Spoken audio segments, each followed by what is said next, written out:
At JP Morgan Chase, over 250,000 employees now use internal AI tools, and nearly 1 in 2 employees uses them almost every day. This did not happen because of a single breakthrough model or a top-down mandate to use AI.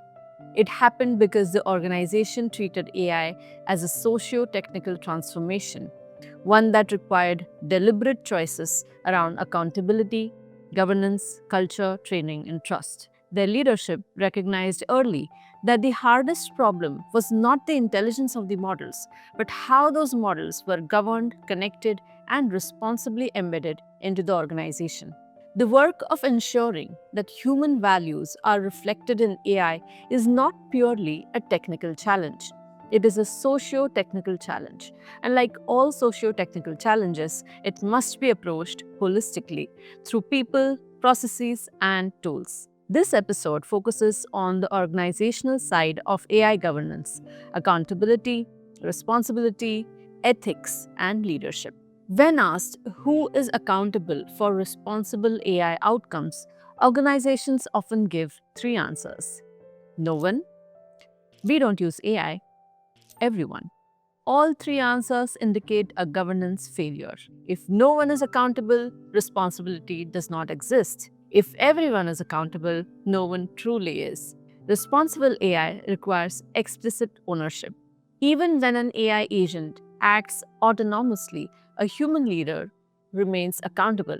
Someone must own the system, approve its scope, accept responsibility for outcomes, and intervene when necessary. AI does not carry legal or ethical responsibility, organizations do. Compliance alone is not sufficient. AI systems can be lawful and still harmful. They can technically meet regulations and still violate organizational values. This is where governance moves beyond legality into ethics. Responsible AI governance asks, is this fair? Is this explainable? Is this proportional? Is this aligned with our values? Ethics must be operationalized, not abstract. Those governing AI must understand it, not at the level of model internals, but at the level of fairness, explainability, transparency, functional requirements, and non functional requirements. The most effective approach is applied training. Teams work on real use cases, they assess real risks, they interpret real audits, they learn how governance works in practice. Governance applies whether AI is built internally or procured externally. Those buying AI systems must be able to evaluate risk, understand limitations, assess alignment with strategy, and interpret audit results. Procurement without governance is simply exposure. AI governance cannot sit in one function.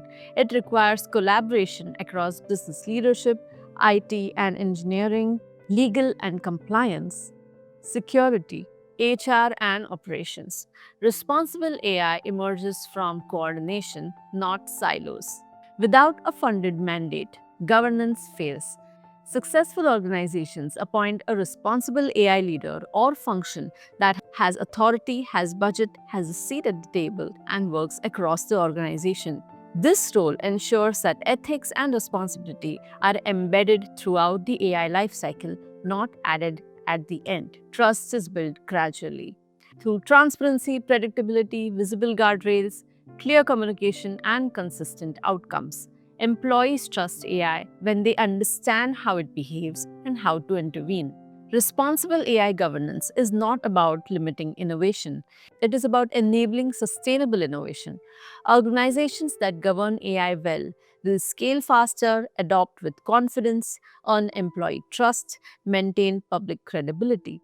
With strong governance, AI becomes a long term advantage, not a short term risk. In the final episodes, we will bring everything together into a practical enterprise AI transformation roadmap. See you there.